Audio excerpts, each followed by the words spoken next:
teve audiência muito boa para um produto de nicho, mostrando que existia público reprimido esperando o wrestling de novo na TV. SBT tentou trazer. E vou te contar, teve uma época que eu quase troquei a WWE pela EW. 2022 eu quase troquei a WWE pela EW.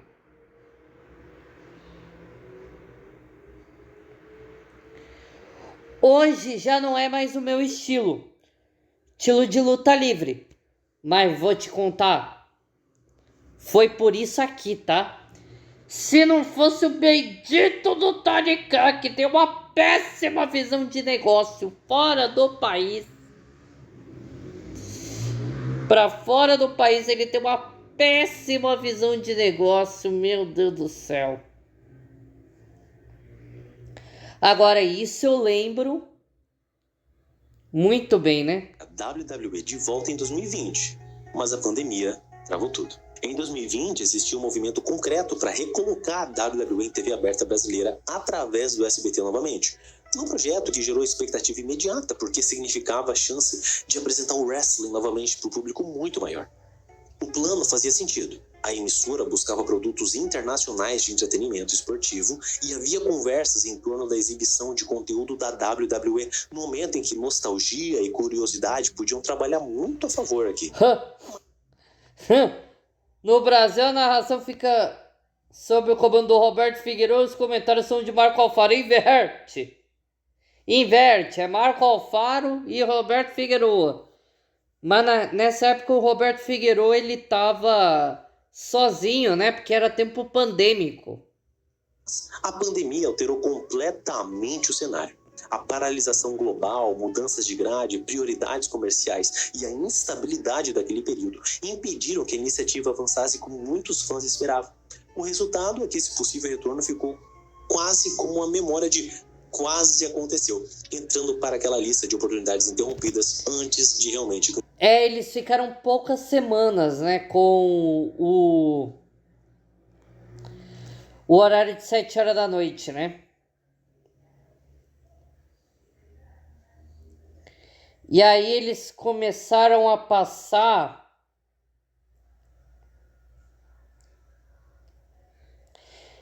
só depois do Fábrica de Casamento. E aí depois eles botaram pra mais de madrugada ainda, só pra ferrar minha vida, né? O Voo do Anjo de Jeff Hardy em 2008. Entre os momentos internacionais que ficaram gravados na memória core do fã brasileiro, poucos têm a força tão instantânea quanto o salto, o Voo do Anjo de Jeff Hardy, quando ele se lançou do alto da estrutura metálica, né? Uma das imagens mais repetidas daquela era. Para muita gente que acompanhava a WWE naquele período pela televisão brasileira, aquilo ali virou daqueles instantes que o wrestling parecia ultrapassar qualquer lógica de risco. Você tá machucado, carinha, desce daí, pô, pelo amor de Deus. Jeff Hardy! Aí, ó. Desce daí, Jeff Hardy.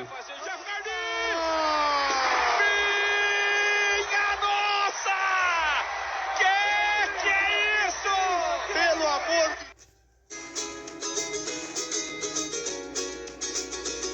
Pois é, né? Propaganda dupla, meu Deus, coisa horrenda. Pelo amor de... A imagem rodou fóruns, comunidades. Aqui, pessoal, é a cena mais lendária da luta livre. O momento mais lendário da luta livre aqui no Brasil, que o povo mais lembra, cara.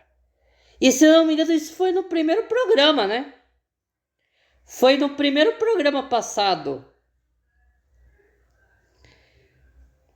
que o Jeff Hardy deu esse Swanton Bomb aí no Randy Orton.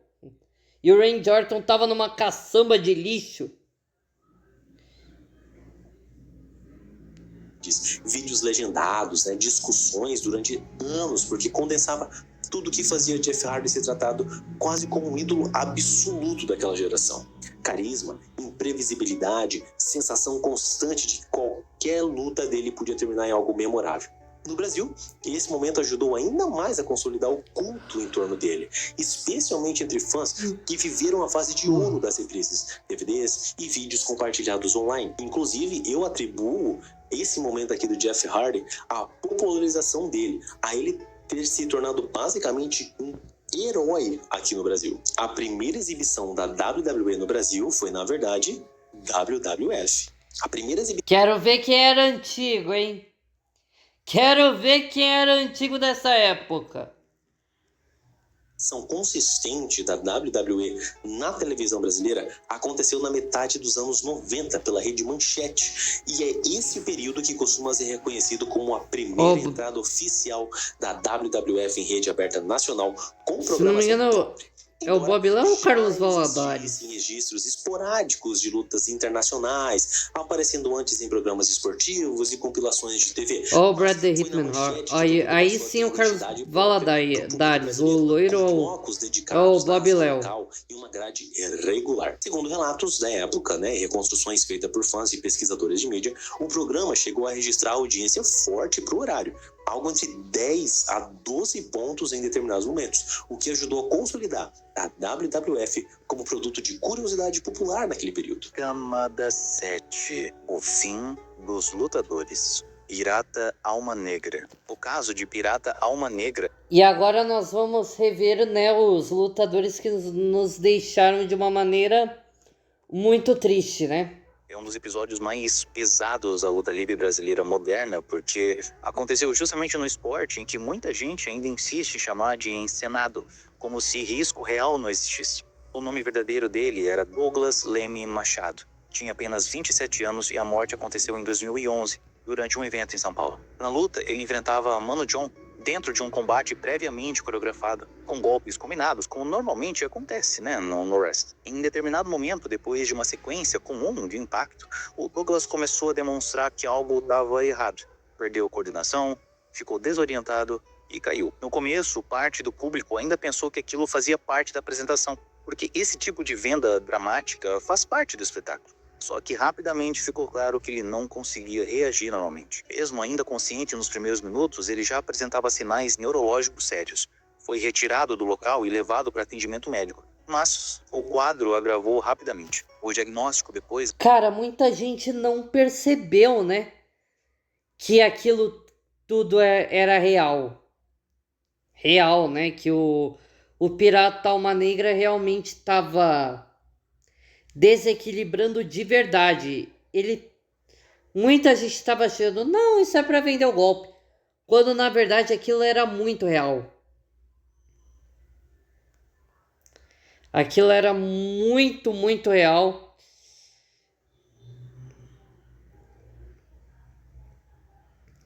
E infelizmente ele morreu no ringue, cara. Ele morreu no meio da luta. Ou melhor, ele chegou a ser socorrido, Foi pro hospital, mas infelizmente não resistiu. Contou hemorragia cerebral. A lesão não foi causada por um único golpe espetacular fora do normal. E isso tornou tudo ainda mais perturbador. Tratava-se de um impacto que isoladamente parecia rotineiro dentro daquele tipo de luta. E ele morreu pouco tempo depois no hospital. Mr. Argentina. Walter Jorge Ronchi, conhecido como Mr. Argentina, representa muito bem um destino que quebra completamente a fantasia do telecat. Durante o auge da luta livre brasileira, ele era vendido como presença estrangeira forte, alguém que carregava a imagem de atleta internacional, corpo imponente e personagem de ringue pronto para rivalizar com nomes de grande porte. Mas quando a febre do telecat perdeu força comercial, a estrutura simplesmente desapareceu por muitos lutadores. Sem contratos duradouros, sem aposentadoria do espetáculo e sem o tipo de renda que a televisão parecia sugerir ao público, ele precisou reconstruir a vida de uma outra forma. Depois do período de maior visibilidade, trabalhou como gerente de pub, deu aulas ligadas à preparação física e por muitos anos dirigiu táxi. É justamente esse contraste que torna o caso tão forte. Um homem que entrou no imaginário popular como figura quase mítica do ringue, passou a viver uma rotina urbana completamente comum, transportando passageiros e sendo... É triste, O cara era um dos grandes astros, E do nada ele virou um motorista de Uber. Motorista de aplicativo, taxista.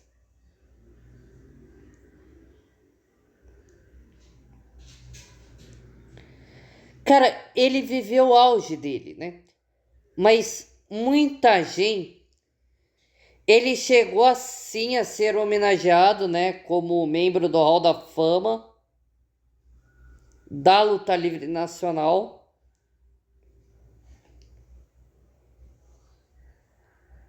Eu lembro de ter visto, né, no SFT Pro Wrestling que ele foi homenageado com a medalha dele de Hall da Fama.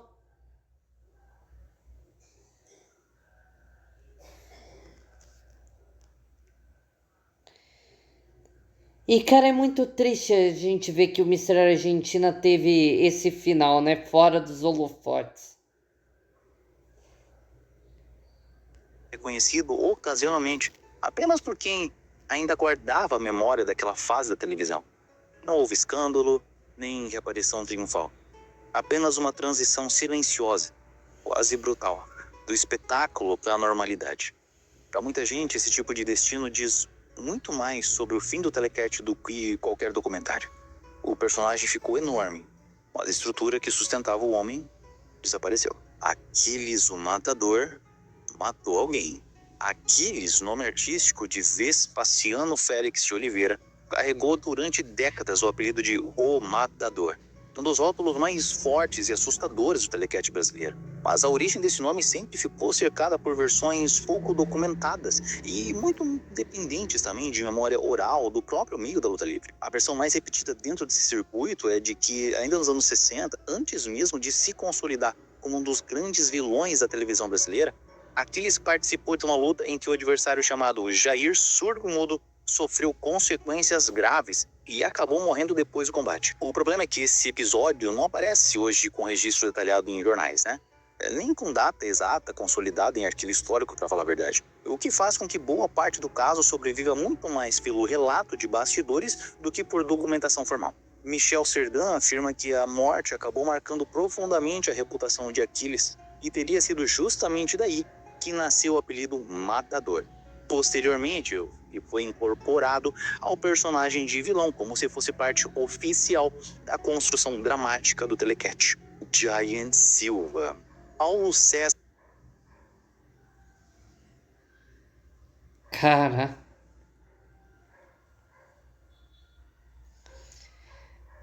Caraca, né? O Aquiles, né?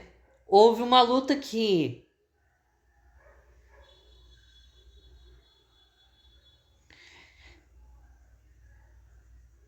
nunca tinha matado ninguém, aí virou Aquiles o matador do mais absoluto nada, né?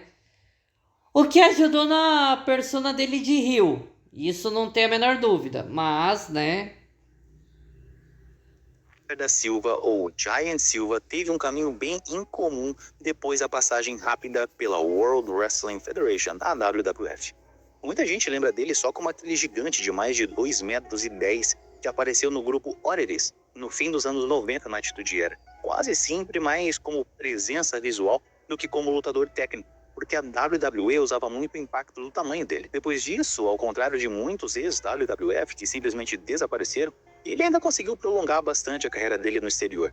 Foi pro México, lutou no Japão, apareceu em empresas como a New Japan e acabou virando atração em combates onde o principal atrativo continuava sendo a imagem física, quase fora do comum. O passo mais inesperado veio quando migrou pro MMA no auge do Pride. Entrou em lutas reais contra nomes experientes, mesmo tendo pouca base técnica, no que gerou vários combates duros e muitas derrotas pesadas. Ali, a figura quase folclórica do wrestling virou um gigante tentando sobreviver em um ambiente muito mais brutal fisicamente. O fim dessa trajetória foi bem mais silencioso do que a imagem pública dele sugeria. Já aposentado dos rings e das lutas, passou a viver nos Estados Unidos, em New Jersey, com a família, longe de qualquer exposição frequente. Em entrevistas, disse que preferia uma vida tranquila, focada em filhos e netos, tratando o basquete apenas como lazer ocasional e deixando o wrestling e MMA como memória de uma fase muito específica da sua vida. Não houve escândalo, não houve decadência pública e nem retorno dramático. No caso do Giant Silva, Cara, é incrível como ninguém se importa com o Giant Silva, né? É muito triste, né? É muito triste isso. Ninguém se importa com o Giant Silva. O cara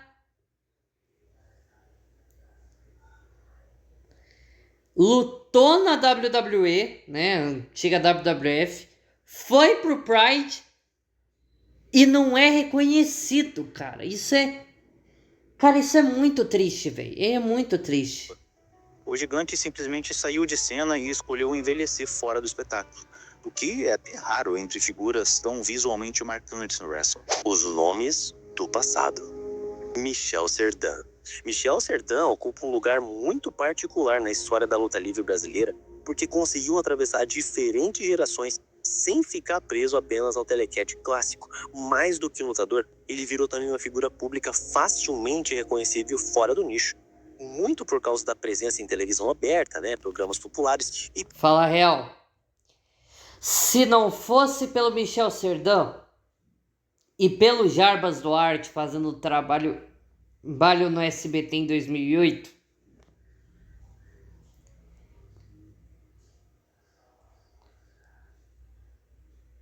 nós praticamente não teríamos a fanbase de luta livre que nós teríamos futuramente, cara. do jeito teatral, que sempre combinou com o espírito da luta livre nacional. A carreira dele ganhou força principalmente a partir dos anos em que o wrestling brasileiro precisava sobreviver longe do auge da TV. E nesse período, ele ajudou a manter o gênero visível em eventos independentes, né, entrevistas, aparições em auditório e demonstrações públicas. Michel Serdan sempre entendeu bem que no Brasil, o lutador precisava ser também personagem, comunicador e presença cênica, e talvez por isso tenha permanecido tão lembrado, mesmo em fases de menor estrutura, para o esporte e espetáculo no país. Lembrando também que ele foi um dos comentaristas do WWE quando passava no SBT em 2008. Diabo Loiro. O Diabo Loiro pertence àquela linhagem de personagens que... Mais um grande nome, né? O campeão alemão Rurik, né? ajudaram a fixar a memória popular do telecat brasileiro. Justamente porque o nome vinha antes até da biografia real, cara. Em uma época em que a luta livre dependia muito da leitura instantânea de herói e vilão, personagens como ele eram essenciais para o espetáculo funcionar. O Diabo Loiro ajudou a consolidar esse imaginário em que o público não lembrava apenas da luta, mas principalmente da figura que entrava no ringue, carregando uma identidade forte, o suficiente para sobreviver décadas depois na memória de quem assistiu. Aquiles. E o legado do Diabo Loiro hoje está sendo seguido pelo Rurik Jr., né? E aí vamos falar do Aquiles, o Matador, Ficou né? marcado como um daqueles nomes associados à força física clássica, que o telecat brasileiro sempre valorizou, né? Sua imagem dialogava diretamente com a ideia do combatente imponente, quase que mitológico, né? Algo que combinava muito com a tradição dos grandes personagens do período em que a luta livre nacional ainda dependia fortemente da presença visual para conquistar o público. Em um cenário cheio de gimmicks exageradas e nomes caricatos, Aquiles funcionava como um símbolo de poder bruto, alguém que representava a ideia do lutador dominante dentro do ringue. Mesmo sem o mesmo nível de preservação documental de alguns nomes mais midiáticos, ele ainda permanece lembrado como parte do grupo de figuras que ajudaram a sustentar o espetáculo em uma fase muito importante do telecat brasileiro e, para mim, o maior rio da história do telecat, Bob Jr. Bob Jr. tem um peso histórico enorme, porque o seu nome vai muito... Talvez o cara que mantém o wrestling brasileiro vivo. O principal cara, Bob Jr. Se não fosse por ele, praticamente não teríamos nada. Além da carreira individual, ele virou um dos principais responsáveis por manter a luta livre brasileira organizada em tempos modernos. Em um período em que muita coisa do telecat parecia condenada a existir apenas como nostalgia, foi ele quem ajudou a estruturar, e digo até, reestruturar uma nova base de continuidade através da BWF, transformando a federação em principal polo ativo de wrestling nacional por anos. Isso significa que Bob não é lembrado apenas como lutador, mas como alguém que participou diretamente da sobrevivência institucional da luta livre brasileira. A permanência de shows, formação de novos talentos, títulos, divisão feminina e até a aproximação com novos públicos passam em algum nível pelo trabalho dele. Ted Boy Marino. Ted Boy Marino talvez seja o nome que melhor... O Hulk Hogan da luta livre nacional, né? Se não fosse por ele, eu acho que não teríamos também luta livre nacional. Ted Boy Marino. Simboliza o auge da luta livre como fenômeno popular no Brasil, né? Mesmo sendo estrangeiro de origem, a imagem dele foi absorvida de forma tão intensa pelo público brasileiro que ele virou praticamente patrimônio emocional do telecat nacional, cara. O Ted representava aquele tipo de lutador que não precisava de explicação longa. Bastava aparecer para o público entender quem era a figura central do espetáculo. Até hoje, quando se fala em luta livre clássica no Brasil, o nome dele continua sendo quase inevitável, porque poucas figuras conseguiram permanecer tão vivas no imaginário popular por tanto tempo. Internet Wrestling Community. Os influencers. Street Punk Brasil. Você deve estar se perguntando, quem que é Street Punk Brasil? Bom, sou eu. Comecei a gravar conteúdo da WWE em 2012, cara, com apenas... Agora vamos falar da IWC brasileira, né? E começamos com JV Alba novinho, velho. Meu Deus do céu. Albinha, tu tá melhor hoje, viu? Tu tá muito melhor hoje. Meu Deus do céu. Quantidade, tá? E apaixonado por luta livre, principalmente videogames da luta livre, decidi fazer vídeos que traziam notícias do WWE 13, o que acabou escalando para notícias de luta livre, resumos, recaps, vídeos de dorgas, né? Quem é adolescente nessa época aí tá ligado. E eu me descobri como comunicador, amante do wrestling, né, em minha profissão atual, que é editor. Com o sucesso do canal, chegando aos incríveis 1000 inscritos em 2012, eu fui chamado pela Humor WWE a ser CDC da página deles. Na época, as páginas eram medidas por likes, e esse tinha mais que a página oficial da WWE no Brasil, tá? Pois é. Ela foi vendida, né, e posteriormente a gente foi pra WWE da Depressão, ou Depressão WWE, não lembro qual. E o meu nick era Jerry Punk. Gravei vídeos como esse aí, que você tá vendo, esse sou eu, com 13 ou 14 anos. Tila Henrique, quem tu acha que o Taker deveria enfrentar no WrestleMania 30? Boa pergunta. Eu poderia dizer Stone Cold Steve, mas eu não vou porque eu quero que Stone Cold lute contra o CM Punk. Chuck Free. Eu acho que seria uma grande match, mas eu tenho duas, ou Stone Cold ou The Rock. Muita gente não apoia essa ideia de Undertaker lutar contra The Rock na sua provavelmente última WrestleMania.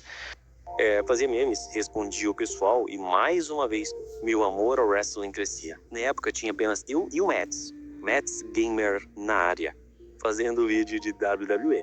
Apesar de que ele ocasionalmente fazia de WWE, mas focava em jogos também. Porém, indo pro ensino médio, entrei em um dilema. Sou novo na escola. E se alguém descobrir que faço vídeo pra internet, vai acabar com a minha vida, cara?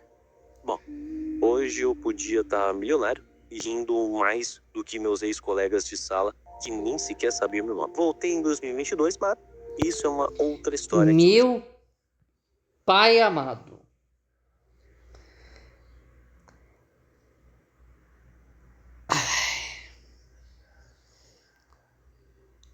Albinha, literalmente tu tá melhor hoje. Literalmente tu tá melhor hoje. Eu vou contar. Zezo. Quando se fala em influência digital de luta livre no Brasil, o Zezo, o Gabriel Zezo, costuma aparecer como um dos primeiros nomes realmente capazes de transformar wrestling em conteúdo recorrente para grande público em português. Antes de uma nova geração de canais especializados surgir com força... O maior heel da IWC brasileira, Zezo.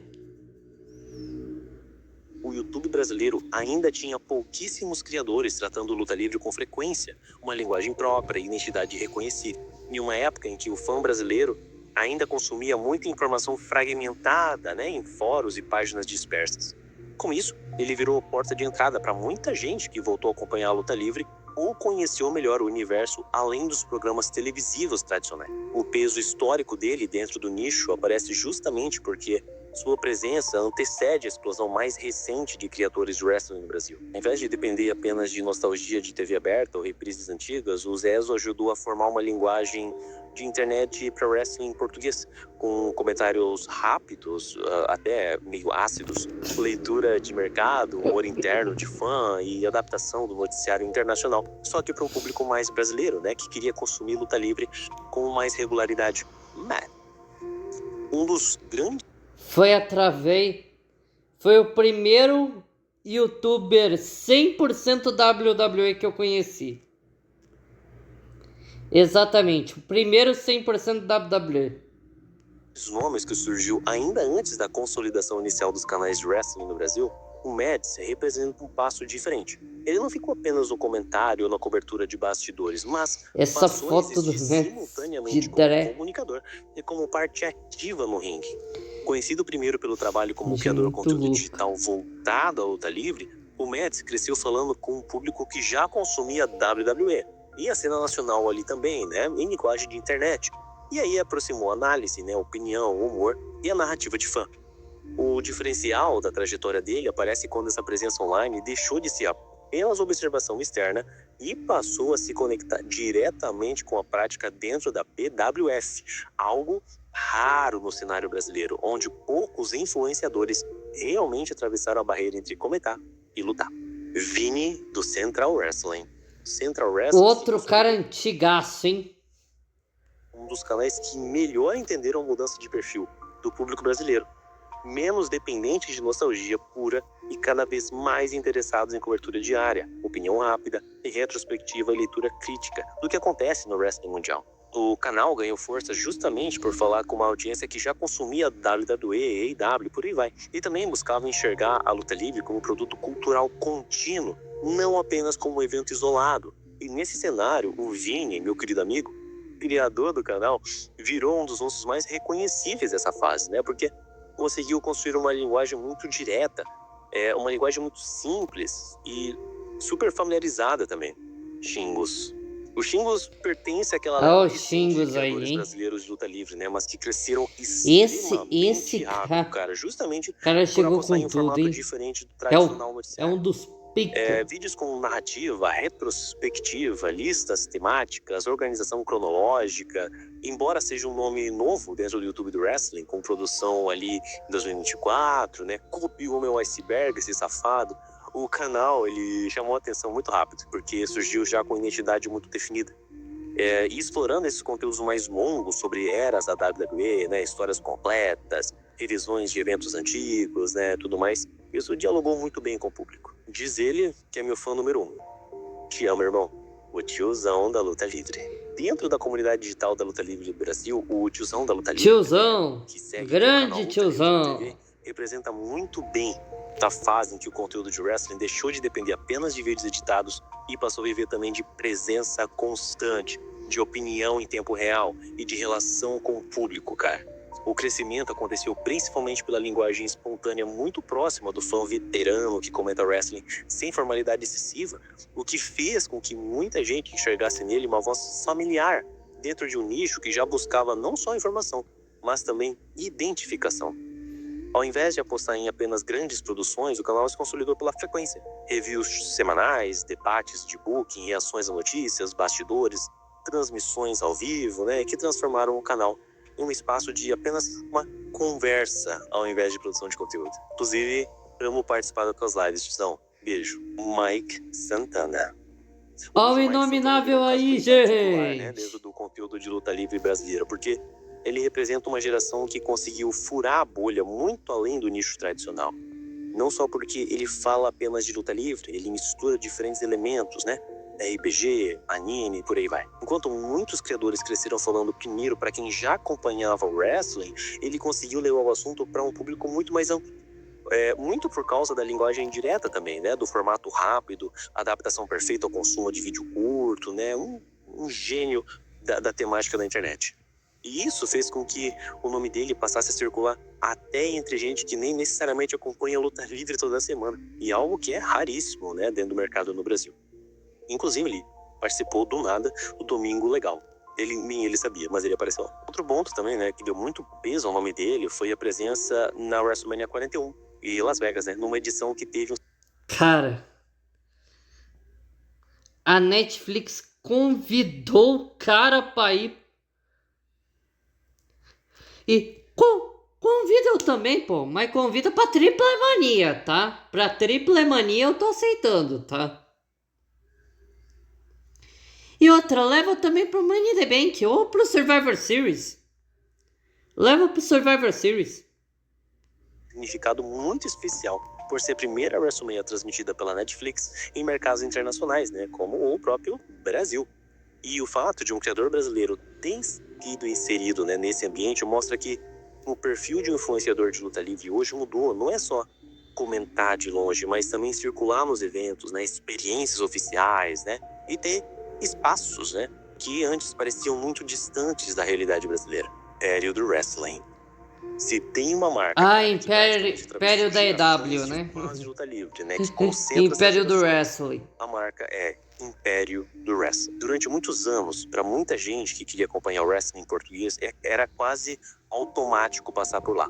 Porque para ver o resultado dos shows, ver uma notícia, ver um rumor, um retorno inesperado, uma lesão, uma mudança de card, enfim.